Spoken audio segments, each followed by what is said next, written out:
Look, I'm unstoppable. Forget your defense, nothing but an obstacle. Run it back, switch it up, call it audible. Serving up them Hail Marys till the game over with. The showstopper so hot, you gotta blow on it. I said I'll huff and I'll puff, then I'll pass to my left while I'm looking to my right. Hit him right in the chest. It be looking like magic, better give me the throne. I ain't talking about Patrick, but I rep my home. I'm never at the end of my zone, I'm bad to the bone. Eating up these pig skins like they chicharrones. And you a douche cabron. Mira, mira at the mirror on the wall. I'm the greatest of them all. They gon' put me in the hall. Your name is only written in a bathroom stall. Quit your stalling and make a play. My drive too long. Pop the clutch. I don't pop the... Hey, everyone, and welcome to the Texans Fan Battle Podcast. I'm one of your amazing duo with my co-host, Crenshaw. So what's up to the folks? What's the deal, everybody? How y'all doing? And today we got a special guest with us, the author from A View from the Center, and Chiefs Hall of Famer, Mr. Tim Grunhard. How you doing, Tim? I'm doing excellent. I know that not all you guys are in Texas, but the great state of Texas. Played many football games down there, and was glad to be on with the Texans fans from Houston. And it's just great to be out with you guys. Oh, the pleasure all from us. Here's a trick question for you. Which one's better, Tennessee or Houston? Well, I'll tell you what. One of my favorite games I ever played against was against the Houston Oilers back in '93. Boy, they whooped us in the regular season, and we went down there with Joe Montana, won that playoff game, and they were on a long streak. So, I know that they moved up to Tennessee, and then the Texans, were born, and so I never played personally against the Texans. So I have nothing against the Texans. I did not like the Houston Oilers very much, but but the Texans are fine with me.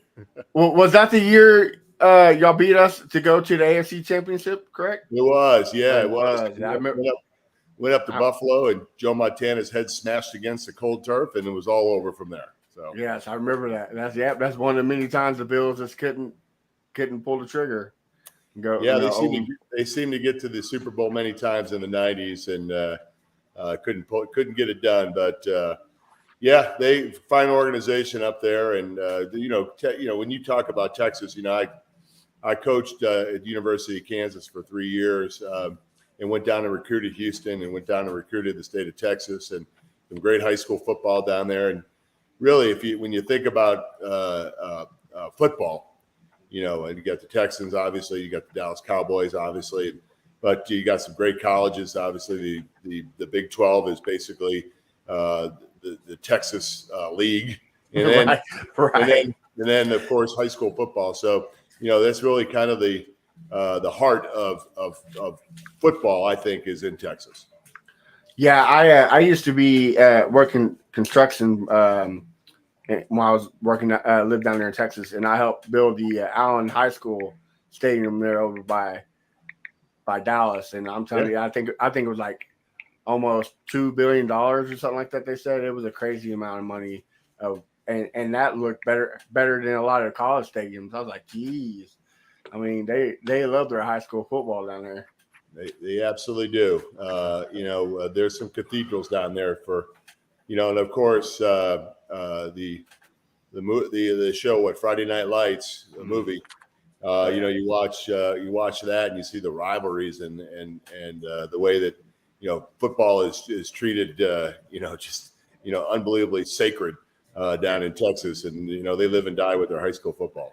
Everybody closes up shop to go to the high school game. Yeah, it's a tradition. Mm-hmm. Well, Tim, let's get started with some NFL news. Last week, they introduced the Texans. One of the teams introduced a new helmet.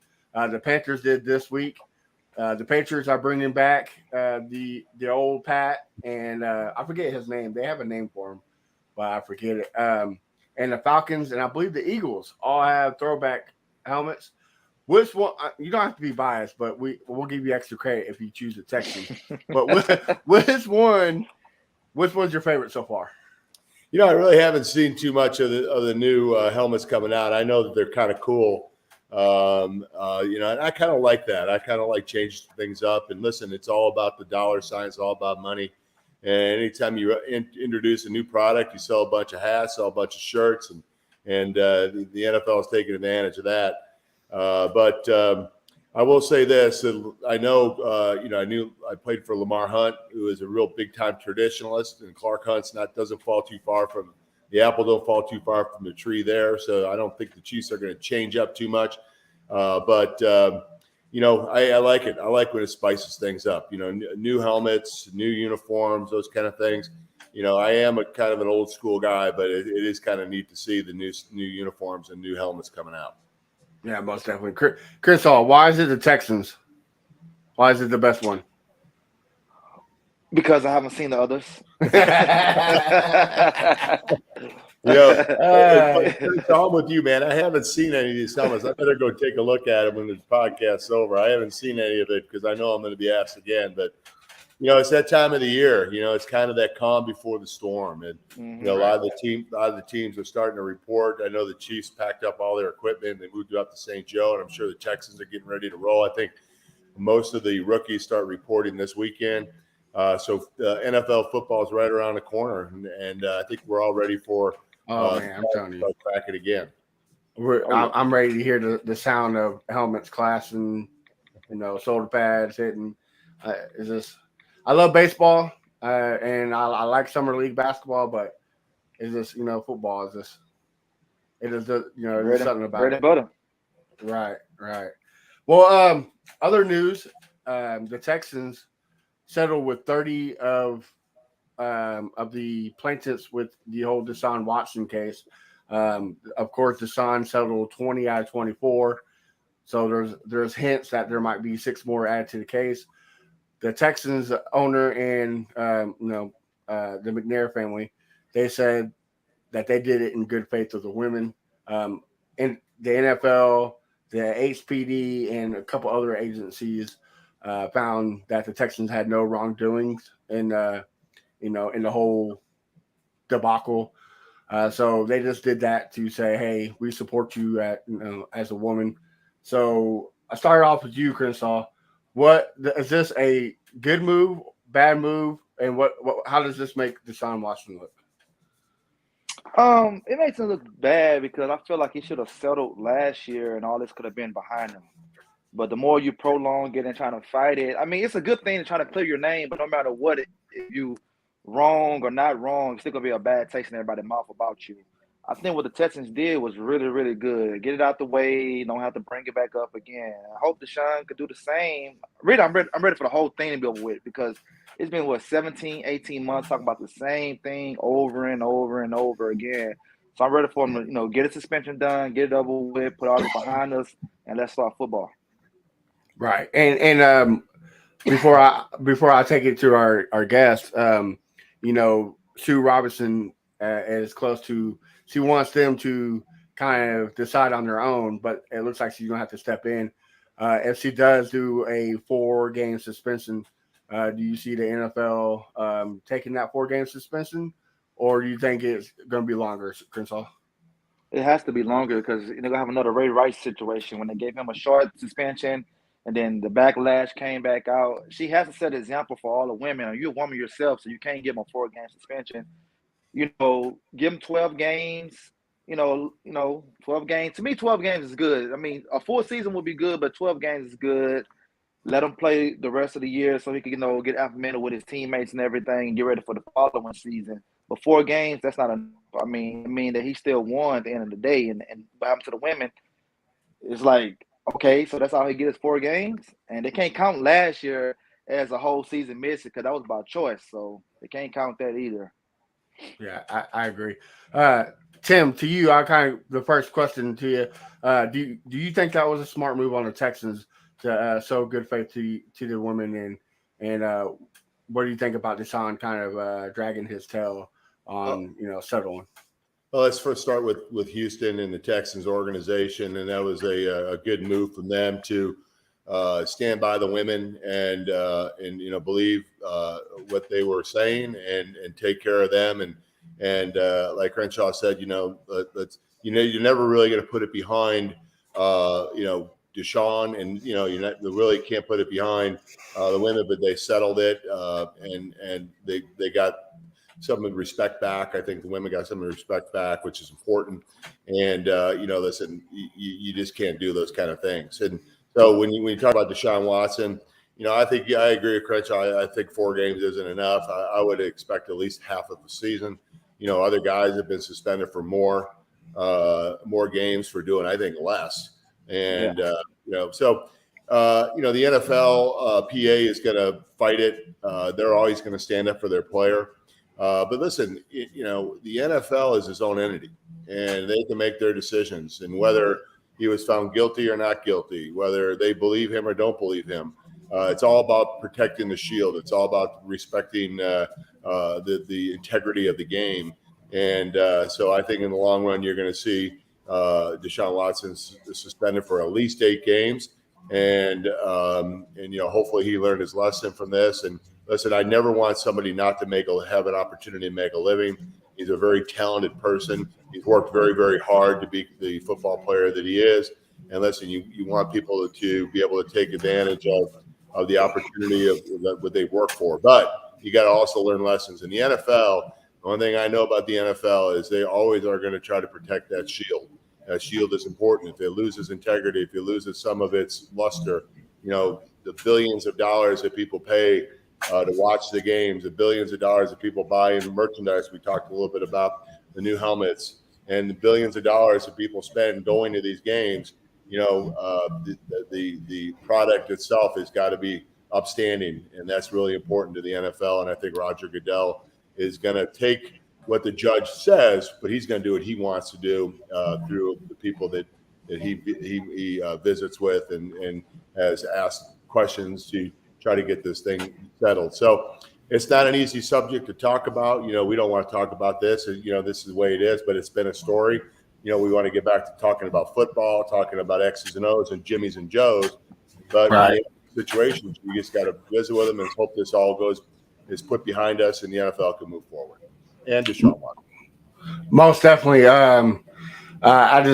It's a sad thing, and a lot of people, especially, I'm gonna get the Browns fans, and they finally got a QB that they believe in, but the generation has changed a lot too, especially from similar case Ben Roethlisberger.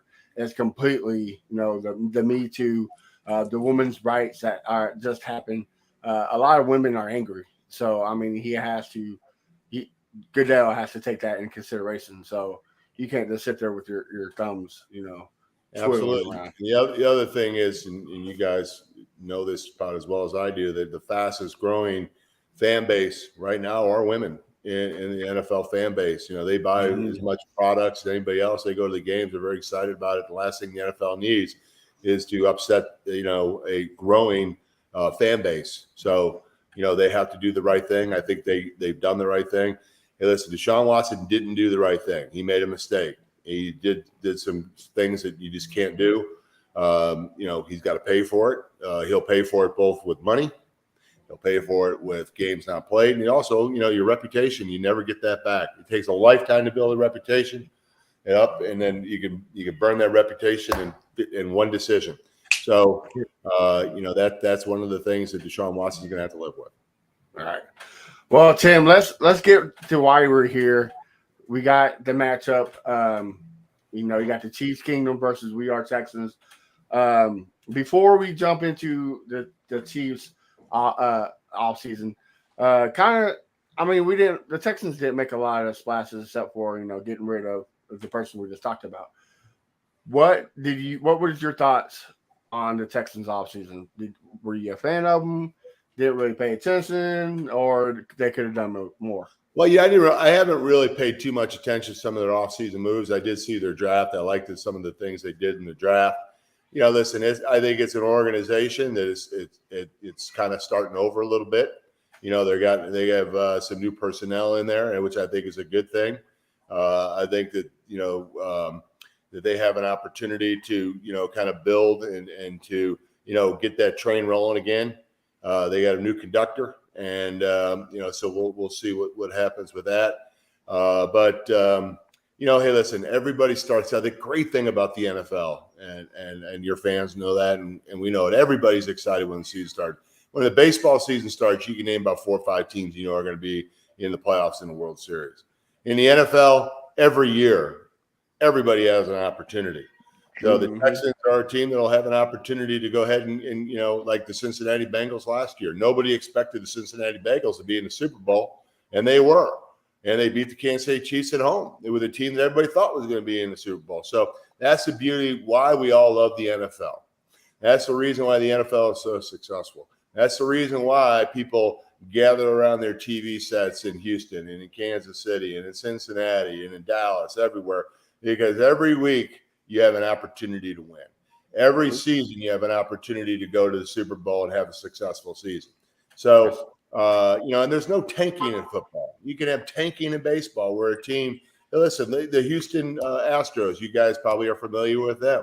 The Houston Astros, a team that, 10 years ago, kind of tanked and started rebuilding their team. And now look at them. They're we were called the Houston Astros. So, yeah, that's right. And then, then they built up that team and they have success. But, in the NFL, you don't have that ability. You don't have that option to tank a season. It's just so hard to play the game. It's so hard to win football. There's a lot of smart people on each side of the ball trying to beat each other every week. That's a great thing. And that's why I think the Chiefs Kingdom are all excited about their season coming up. And we are Texans, and the Texans fan base are excited too. And that's what sells tickets. That's what makes people watch games. That's what makes people buy merchandise. And that's why the NFL is the most successful league in the world. Right. So speaking of the Chiefs Kingdom, 2 notable losses. Of course, Tyreek Hill getting traded to the Dolphins, which I think y'all got, a good trade out of that. But also you lost former Houston Texan Honey Badger going to New Orleans. But, yeah, you also got some good signings, 2 new receivers. I can always murder his name, so I'm just going to call him the Green Bay receiver. Scantling? Yes, there you go. I just, he deserves better. So, and also Juju Smith-Schuster. Tell me, what was your favorite pickup, and which one do you hate to see lose the most? They don't have to be the 2 that I mentioned. Well, I'll tell you, I was a big fan of Tyrann Mathieu. Very big fan of him. I thought he was the heart and soul of that defense. I thought he was the captain of the defense, quarterback of the defense. And, he really brought the juice each day in practice and in games. I really like Tyrann. Listen, it's part of the game. You got to move on sometimes. But that one hurt for me. Tyreek Hill, listen, I love Tyreek Hill. I think he's a great football player. But I think you guys are exactly right when you talk about that trade. I think the Chiefs got a pretty good trade out of it. They weren't going to be able to sign him again. I mean, the guy was going to ask for so much more money, and it wasn't going to happen. You can't have the highest paid quarterback. You can't have the highest paid tight end. You can't have maybe the highest paid offensive tackle. You can't have one of the highest paid defensive end tackles in the league. You just can't afford that. And that's what's great about the NFL. Because, you can't have the New York Yankees where everything just kind of keeps going up by the best players because you have a salary cap, right? So you got to make some tough decisions. So, I like this wide receiver room. I thought last year, and I said this on the radio, and maybe you guys know what a binky is. Maybe you don't know what a binky is, or a security blanket. But I thought that Tyreek Hill was kind of the binky for Patrick Mahomes. Whenever Patrick Mahomes needed to make a play, whenever Patrick Mahomes felt uncomfortable, whenever Patrick Mahomes, didn't know where to go, he always threw the ball up to Tyreek Hill. And I think the teams knew that. And you saw that in the playoff game. In the playoff game, the very last play, he just threw it up to him to say, let's hope to make a play. And, I thought that hurt some of the production that Patrick Mahomes can have. I think with this room, there's just a lot of different options. You mentioned Valdez Scantling. You mentioned Juju Smith-Schuster. They just signed. They just got a new rookie wide receiver that I think is going to be a heck of a player too. So they have some more options. Anytime you have 2 or 3 or 4. I thought last year they really had one option at wide receiver, and then they had Travis Kelce. I think this year they have Travis Kelce back, obviously, but you can run some mesh patterns. You can do some different things with patterns and give Patrick Mahomes some different options in the passing game that I don't think he had last year. So I don't think it's the worst thing that ever happened to the Chiefs losing Tyreek Hill. Now, listen, Tyreek Hill is a special talent. He's a once-in-a-lifetime type wide receiver. But sometimes you just got to go ahead and make some moves, and I think the Chiefs did a pretty good job of making that move and gathering up some other players so they have a little bit of ammunition as they go into the season. Yeah, most definitely. Chris, before we get to the game predictions and everything, what do you think of the Chiefs offseason? Good, bad? Okay. I mean, as long as they got Andy Reid and Patrick Mahomes, the season's going to be good regardless if they did bad or good in the offseason. The only questionable move is Lonnie Johnson. There you go. Agreed. That's right. They linebacker, right? No, cornerback. The cornerback. Oh, the corner, Lonnie Johnson. Okay, yeah. Didn't they get a guy from a linebacker from the Texans too? Did they sign somebody too? Or that you got the safety, Justin Reed. Yeah, Justin Reed. Justin Reed. Yeah, you got Justin Reed. Justin Reed's gonna be pretty good with y'all, but Lonnie Johnson, I don't know about that guy right there. You know what? The Kansas City is always searching for a corner. You know, for one reason or another, they're always trying to find the right answer at the corner position. You know, listen, I hate to keep bringing baseball up, but it's baseball season. So you got to be strong up the middle, especially on your defensive side. You got to have a great catcher. You got to have great pitcher, second baseman, shortstop, center fielder in order to have a solid defense. And I think the Chiefs are going to, with Chris Jones and, the new linebackers they have with Gay and Bolton, and now with Reed and Thornhill back at safety, I think they're going to be fairly solid at the defensive side too. So I think a lot of people underestimate and kind of forget about the Kansas City Chiefs defense because you have Patrick Mahomes, who is such an unbelievable football player. So listen, you got to have both sides. And, I think Chiefs defense is going to be a little bit better this year. But listen, it's a tough division. Real tough. Tough conference. And, the Chiefs the AFC itself is just like, dude, I mean, it's killer. Absolutely. So, you never know what's going to happen. And once again, we talked a little bit about that. That's why people watch because, any team could spark up. And I know you were talking a little bit earlier about the Raiders. Raiders, they're a heck of a football team too. They went out and signed some really big talent in the offseason. So it's going to be tough. The AFC is a tough conference. And, you got to be able to play defense and you got to be able to put points up. And we'll see if those teams can do it. Okay, well, you coming in Houston. Last time we played against each other, don't want to talk about it, 24. Well, I guess that wasn't the last time, but, still. We all remember the one you're talking about. Though. Right, yeah. Catch me deep there, Tim. But you come in Houston. I'll take your predictions first, Tim. What do you think the outcome will be? Is it going to be a dogfight, a blowout, or is it just going to be, hard-nosed football? You know what? This isn't college football. There's very few blowouts in the NFL. So, I don't know enough about what the Texans are going to look like. I wish you asked me so I could watch a couple of weeks of their production.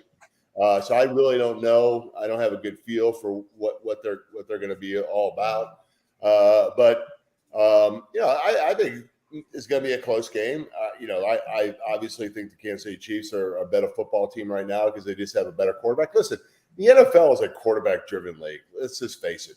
If you have one of the top three quarterbacks, you got a really good chance of being in the championship. And if you have the best quarterback, you have a really good opportunity to be in a Super Bowl. And we see it all the time.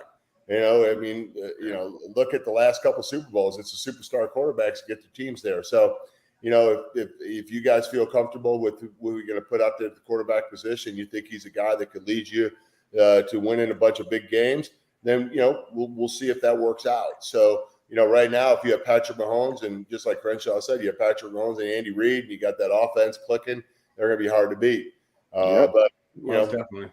It's just, that's the beauty of it, man. We can have this discussion and, you can give valid points and I give valid points. And at the end of it, nobody can be right. It can be totally different. Right. It can be a tie for all we know. Listen, I think the Chiefs probably have circled that game as a game that they should win, and they probably should win the game. But it's the NFL. You just never know what's going to happen. So going on just of what you know right now, shoot me a prediction, a football prediction. What do you think the score is going to be? Oh gosh, man, you're asking me the score in July. Right. I'll entertain it. Let's say 35-21 or 35-24 Chiefs win. Okay. Hey, I guess the Chiefs. I'll take that. I'll take that easily. Going to you, Crenshaw. What do you think the predictions are going to be? And do you agree with Tim? I'm like Tim. I need to see how we're going to be playing. During the season, how the defense is going to be, because that game against the Chiefs is way in December. So who knows? But if I gotta do a score, I say 24-17 Chiefs. But I need to know who the Chiefs playing the week before they play us. Do you know, Tim, who y'all playing the week before you play us? I'm not even sure. But it's probably going to be in December. I think the Chiefs. If you guys can look at the schedule, I don't know if you have it in front of you, but I think the Chiefs play maybe the Denver Broncos and the Raiders right around that time. So I don't know. So it might be coming off a AFC divisional game.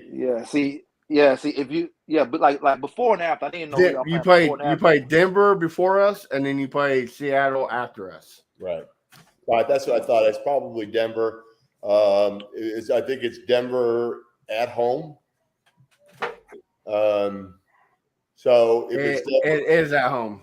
Yep. So it's Denver at home. We'll see what once again is Russell Wilson. What's he going to be all about this year? Is he going to find that spark that he had early in his career with Seattle? He had some weapons last year with Metcalf and Lockett, and they just didn't quite do what everybody expected them to do last year. But Denver's got probably arguably the best defense in the AFC. So it could be a shootout. It could be a really tough physical game. You could have some guys that are banged up, and once again, you get a couple starters banged up, and you go down into Texas, and the Texans could knock you around. So knock you around. Yeah. Yeah, most definitely. Well, Tim, before we let you go, you mind if me and Crenshaw ask you a couple questions about your career? Yeah, absolutely. Love to hear it. Yeah. Crenshaw, you got anything you want to ask him first, or you want me to go first? Well, the question, it was mainly about that playoff game. That's the question I have. Mainly, okay, when we was out 24-0,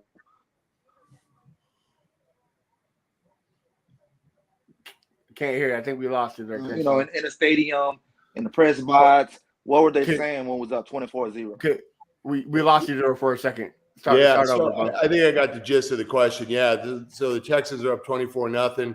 The fan base was just in shock. I think once again, the great thing about the NFL is, really you got to have 2 or 3 units winning in a game in order to win one. And I thought the special teams from Houston let them down. You had a blocked punt, I believe it was, and then you had some big plays on the special teams that got the Chiefs back into it. And then, I thought Deshaun Watson started to press a little bit. I thought he clutched a little bit, and he started to try and do things. In the first half, he looked like he could do nothing wrong. In the second half, he couldn't do anything right. Now, hey, listen, we saw that with Patrick Mahomes in Cincinnati, so it happens to the best of them, right? That happens. The first half of the Cincinnati game in the playoffs, Patrick Mahomes looked as good as he had all year, and the second half was the worst half of football he's ever had. So, and he'll admit that. So, it's the crazy thing, man. Momentum is so important in football, more than any other sport. Once you get that momentum turned, it's so hard to stop it. And the Chiefs were able to stop the momentum of the Texans with some special team plays and just little plays like that to kind of stop the momentum. And then you're at home and you make some big plays and you get that crowd behind you, and then Katie barred the door. So, and Arrowhead runs out of fireworks. Yeah, I get it. And here's the deal. I'm going to ask you guys, because I think that's a really interesting question. I don't think Deshaun Watson's been the same ever since that game. Exactly. It was shell shock. He was shell shocked because he thought, like, in that moment, he thought, okay, we got a chance. We're gonna go all the way. And when you guys stopped dropping balls and got back to playing Chiefs football, it was over. Yeah, I try to tell the fan base, we got spoiled in that game. There's no way that Tyreek Hill and Travis Kelce dropped 8 consecutive passes, and that's just not them. I mean, they have arguably one of the best hands in football. And then, like you said, the block punt. I think we had a kick return for a touchdown as well. We got spoiled. We were given a break, and it was a fluke. It was a fluke. And Bill O'Brien, I know what play you were talking about losing the momentum is when he called that stupid fake punt on y'all's 27th. I was like, what are you doing? Like, you have the lead. Kick the ball. Let your defense. To me, that just takes that shows your defense, hey, I have no faith in you. Yeah, I don't want you on the field. Series of bad decisions, trying to do too much. And once again, as underrated as it is, special teams a lot of times are those momentum changers. And the Chiefs were able to take advantage of that. Look at Terrell Davis. It changed his career, with that big old hit. Absolutely. So, yeah. Tim, I got a question for you, man. You played along with some greats, as yourself. Will Shields, Neil Smith, Joe Montana, Willie Rove. But how was it watching Derek Thomas break the NFL sack record? I mean, I'm a Texan fan through and through, but he was one of my favorite players to watch. Just the way he ate the line and just destroyed the quarterback was an art. Yeah, of course you were there for that game. So how was it? Yeah, unfortunately, he did it against a good buddy of mine, Andy Heck, who I went to Notre Dame with, and now is the offensive line coach for the Chiefs. So, so I felt bad for Andy, but I loved it for Derek. And actually, the crazy thing is we lost the game. Yeah. The Seahawks, right? Dave Craig and the Seahawks, right? Yeah, Dave Craig, very last play of the game, throws up a Hail Mary, and then next thing you know, Dave Craig's one of my teammates. So, but when you talk about Derek Thomas, and I agree with you, Derek and I were very, very close.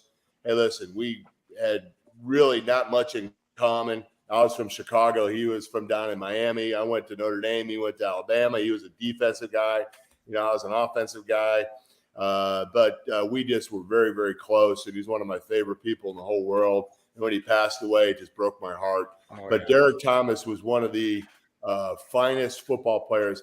He was, and it doesn't happen much. And I know that you guys had J.J. Watt on your side, so you've seen this. There are playmakers on the defensive side. And you have playmakers on that defensive side that you can count on them to make a play and get that sack or get that turnover in key situations. Derek Thomas was one of those guys, and he really was one of the forerunners of what we see now with some of the great defensive end / outside linebackers and pass rushers in the NFL.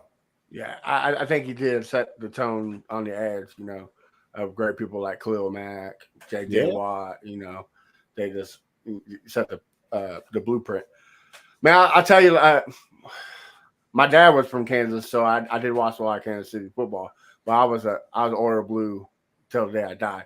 But that offensive line, you had Hugh, Willie Rowe, Will Shields, Dave Zott, John Hall. Yeah, I'd say that. I mean, that was just killer. And then you have, the Nigerian Nightmare and then Marcus Allen. You had some great quarterbacks. My biggest underrated quarterback of NFL is Rich Gannon. Okay, I was about to say, do you agree with me? Is he the most underrated quarterback? Yeah, that I talk about it in my book, A View from the Center. It's about the building of the Kansas City Chiefs kingdom in the 90s. And I talk about the Elvis Kerbeck, Rich Gannon situation. Marty Schottenheimer was one of those guys. He was an old school guy. Didn't believe that you lose your position by injury. If you get hurt in a football game, when you get healthy and you're ready to go back in, you go back in. But Rich Gannon was the hottest quarterback in the league towards the end of our season. And, and Marty decided, hey, listen, I'm going to go with what I always do. And you got to respect Marty for, having those kind of convictions. But he made a poor decision in that game. And we were playing against the Denver Broncos, I believe it was. And we lost the game. Obviously, Elvis didn't have a very good game. Coming off of sitting out for 4 or 5 weeks, and you have the hottest quarterback standing on the sideline. So that's the year the Broncos won the Super Bowl, correct? Yeah, it was, Yep. and we beat them pretty handily a couple weeks before that with Rich. And I'll never forget coming off the field and talking to some of the Denver Bronco defensive players, and some of the guys were my buddies, and they kept saying, "Man, we're glad Rich Gannon went in there." And I said, "Well, thanks a lot for that." Well, we're not. Yeah, but I will tell you this, and not to bring up any sore subjects about the state of Texas, but you mentioned all these great offensive lines we had for the Kansas City Chiefs, and you mentioned the great running backs, some of the great quarterbacks we had. We've always had struggles with kickers, and we had a certain kicker from Texas named Len Elliott who missed a bunch of chip shot field goals in the Colts game. And we went out and lost the game. So, not a big fan of the kickers we had here in Kansas City. Oh, trust me and believe, when we did the first blowout in Houston against the Bills, he was part of that team, and he, like you said, just missed a lot of chip shots. Like So, I like it. That's part of the game. That's what happens, and it'll be interesting to see how the season unfolds. I think we're all blessed and lucky that we're all back and healthy and ready to go for another NFL season. Now that I'm out with you guys, I get to meet you guys, and hopefully some of your loyal fans are watching. I'll be rooting for the Texans when they're not playing against the Kansas City Chiefs. How about that? All right. Hey, and like I said, Tim, if you're ever here in Gardner, Blazers restaurant, I'll hook you up with a big old juicy cheeseburger. Make it where you don't want to, go anywhere else. All right. But the way to an offensive lineman's hard, don't you? You talked about it earlier. Tell us a little bit more about a view from the center. When can we go get it? So during COVID and during last off season, I said, I got a lot of great stories, a lot of great things happened to me. Very blessed to play 11 seasons with the Kansas City Chiefs, and a lot like, I thought about J.J. Watt a little bit when I was writing this book, believe it or not, because what our goal was in Kansas City in the 90s when I came in 1990, the Chiefs were kind of down a little bit. We wanted to build the foundation for the Kansas City Chiefs and Kansas City Chief fan base. And how do you do that? Obviously by wins, but more than that is becoming a part of the community and becoming where the fans love you. They want to be around you. They want to go to the games, win, lose, or draw. They love and respect you. And everybody always talks about Arrowhead being a college-like atmosphere because it's so loud and they're wearing red. But I think it goes back to 1990 when we came in with Carl Peterson and Marty Schottenheimer. And he said, listen, we want you guys to go out and do radio shows and go into restaurants and do shows and go to hospitals and go to community centers and go and build relationships with the fans. And I talk a lot about how we did that. And when J.J. Watt did that in Houston, during, after the hurricanes and all the flooding they had down there, there's a lot of the same thing. I know J.J. isn't a part of the organization anymore, but he still loved down there because what he did for the football team, and he did for the community, and that's what we did. So I talk a lot about that. And then I did some fun games, talk about the great games we played, the great players we played with, and how we kind of built the foundation for this Chiefs kingdom that now Patrick Mahomes and Travis Kelce could stand on and lift that Lombardi trophy. There you go. So you go to my website at timgrunhart.com, and you can go ahead and pre-order that book. It comes out right here in the mid-September. They're going to release the book the week of the first game, and it'll be in all the bookstores. It's on Amazon.com right now. I'd love for you guys to check it out. A lot of great stories about the Kansas City Chiefs kingdom being built up to where it's at now. Well, Tim, I'm not gonna lie. You just saved my Christmas. I have a whole bunch of in-laws that are Chiefs fans, so I just order like 20 of them. Just here you go, you know. Please So. do. I could use it. So Tim, tell us where we can find you, social media and you know, radio, of course. Absolutely. Yeah. So I'm on 810 WHP here in Kansas City 3 days a week. I start out with Tuesdays with Soren Petro from 4 to 5. And then Thursday nights, I do Crunch Time from 6 to 7 p.m. with Frank Bull, the godfather of Kansas City sports. And then on Friday mornings, I'm on the Border Patrol with Stephen St. John and Nate Bucati from 9 o'clock to 10 o'clock. So I'm on 3 days a week. And then, of course, I'm at Grunny61 on Twitter. And other than that, I have an Instagram account. I can't even tell you what it is. So I don't know. Me too. I agree. I'm on Facebook, but I don't even know how to use that either. I'm 55 years old now, and that whole social media stuff is foreign to me. I can't figure it out. Yeah, I don't want to break my camera, so I'll stay off of Instagram. There you go. But yeah, so check me out at Grunny61, and if you can go to timgrunhart.com and check out the book. I think if you're a Kansas City Chief fan, you're going to absolutely love it. But if you're a football fan, I talk a lot about my time at Notre Dame. I talk a lot about being raised by a violent crime detective in the South Side of Chicago, which was not an easy thing. And how he held me to account, made me accountable for my actions, and talk, about, my post-career, about some of the things that I've done in the community. And it's just been a lot of fun. And I really appreciate coming out with you guys, man. You guys are great. And appreciate it coming. We're definitely going to have to check out that book. It sounds like a must read. And so, hey, listen, maybe the week after the Texans game, if you guys want to visit again real quick and go over that game with you, we'll see who was right and who was wrong. I have a feeling that me and Crenshaw are on the same page on this one. Yeah. But I'm on the same page as you guys. Okay, all right. Oh, wait for 3. Yeah. You might see me and Crenshaw. We might be a little upset, but hey, you know what? Shoot, you guys will be 10-2 at that time of the year, so you won't be too upset. Hey, if that happens, you're definitely coming on the show.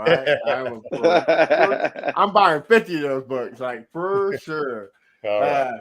Chris, anything you want to say to the Tim before them go? I guess last thing, are you a bigger Notre Dame fan or Kansas City Chiefs fan? Well, you know what? I grew up a big Notre Dame fan. So there's only 2 teams in Chicago, and that's Notre Dame and the Chicago Bears.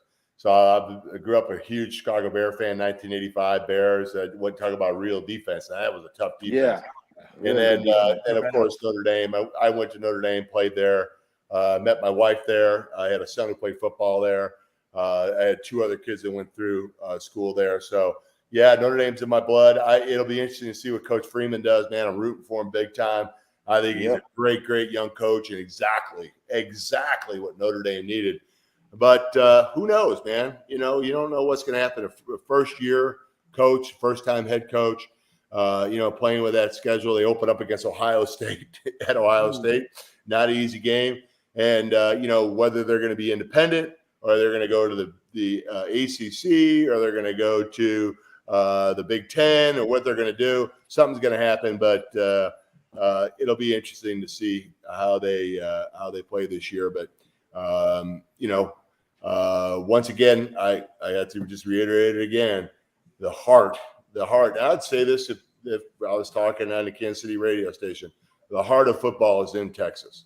You got great college football, great high school football, and you got 2 fun football NFL teams to watch. So that's a cool deal. I mean, I agree with you. Texas is the best, but I won't tell nobody you said that. Well, Tim, again, we appreciate you coming on. Chris, real quick, tell us where we can find you on social media, so everybody can follow your Texas knowledge. You can find me at Fifth Ward Crenshaw. I'm everywhere. All right, and you can find me A1 Day 1 Texans, and of course you can find the podcast itself everywhere. Texans Fan Battle. This episode is going to drop tomorrow. Make sure you check it out. Great episode. One of the best yet so far. Tim, again, man, we appreciate it, and we definitely appreciate you. When you come on, when the Chiefs come to Houston and put the beat down on us, you can come back on and console us a little bit. All right. You guys are setting me up, man. I can feel it. All right. We'll talk to you guys later, man. We'd love to come back and visit with you after the game, and you guys do a great job. And hey, listen, the NFL's right around the corner, man. There ain't no better time of the year than football season. Yes, sir. Well, until next week, guys, we'll catch y'all later. Again, thanks.